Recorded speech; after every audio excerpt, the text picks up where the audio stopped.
while we're uploading, I'm Barbara Nemko. I'm the Napa County Superintendent of Schools in Napa, California, and I'm going to talk to you about digital early literacy. The whole point of this is because preschool is important and why digital early literacy makes a huge difference, and what do you have to do when you're going to make a change and take preschool into the digital age. So we did a lot of things. We know our kids come to school with a 2 to 3 year achievement gap. That's before they hit kindergarten. And while quality preschool is great, it does not make up for that deficit. It's important that you support teachers when you march in and you tell them that they're going to do digital in preschool and that there are tremendous long-term benefits. So professional families, typically the baby comes home from the hospital, she's 2 days old, there's mama holding the cloth book and reading to her. And that becomes the tradition. So she has a baby sister, and what does she do? She reads. And it continues. Books are a normal part of things, but not only books, it's also the conversation.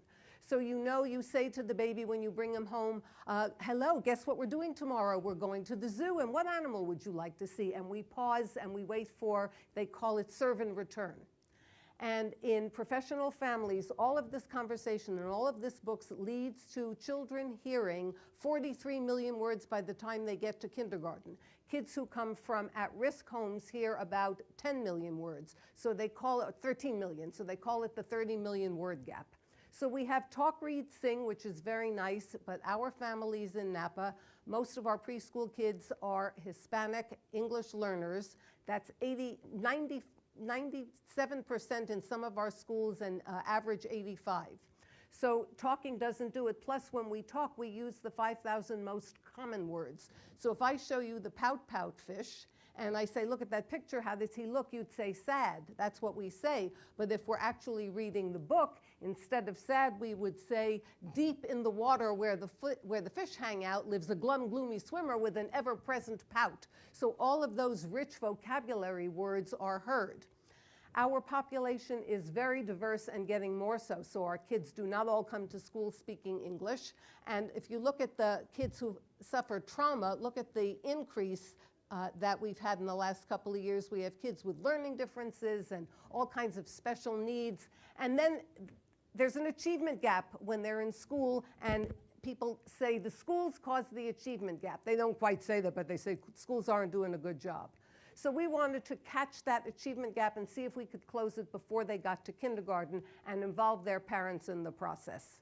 We know when parents are involved, particularly fathers, it makes a huge difference in student outcomes. And anybody who tells you that kids shouldn't be using digital devices before they're in school has not looked at every kid walking around. No, grandma, listen, you just click on the link.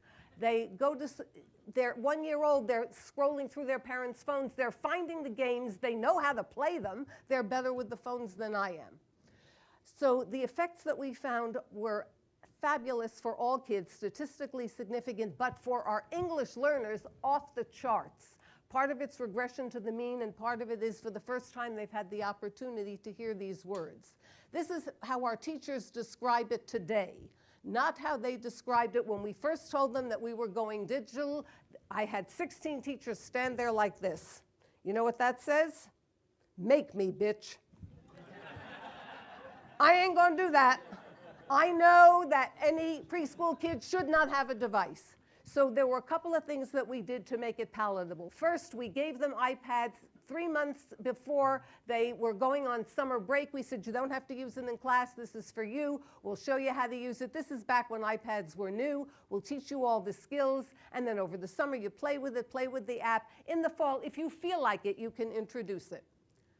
So lots of professional development. Then we realized that wasn't enough. And by the time we got to the point where we said, okay, now a year later, you're going to have to use it, we gave them coaches in the classroom, because I go to a lot of professional development. Everything works great until I get back to my own environment and suddenly, oh my God, I don't know what to do. So we gave them a rubric. We said, this is what it should look like. When everything is going well, here it is. We spelled it out for you. This is the technical part, what you should be able to do with the iPad. This is the curriculum part. We had our teachers, we paid some teachers to do a crosswalk between the stories in the digital app and what they were doing in their regular unit, so it wasn't something entirely new. And then we gave them an incentive. We said, if we can come in and we see you doing this perfectly, we will give you a $1,500 offline stipend because we know how hard you're working to do this. And frankly, because my favorite line is, your budget is a statement of your values. And if this was so important to us, we had to show teachers by giving them that. Then we decided not only using it in our preschool, but we wanted the parents to know how to use it, and every parent could download it at no cost on their own smart devices. And everybody has a smart device today. For those who didn't, we have a rental to purchase plan with Kindles for kids. And we showed the parents how to use it. This is not, here's the iPad, kid, go read and be quiet. It's, here's the iPad, come sit on my lap, I'm going to read it to you. Our app is in English and Spanish. You can toggle back and forth so parents can listen to it first in Spanish and then do it with their kids in English. And what we're finding out is our parents are thrilled because they are learning English.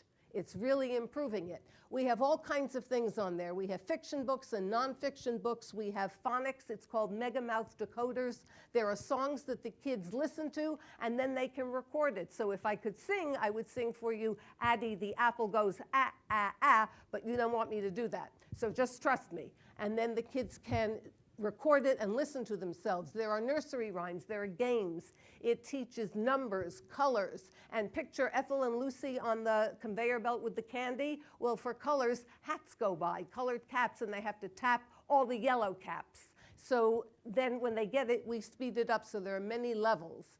All of these are part of our main app, although we use lots of digital apps. So you can read the story, then there are comprehension questions, there are games to play, and kids can write their own book. We now have a Pay for Success grant from the federal government where they want us, we've done small evaluations, now we're going to do long-term evaluations, and they want to see, can we save money, keep kids out of reading interventions, keep kids out of English language development in school, and maybe even keep some kids out of special ed. Because if they can come into kindergarten without the 2-year to 3-year achievement gap, they have a shot at going through without any special help and being successful. Thank you.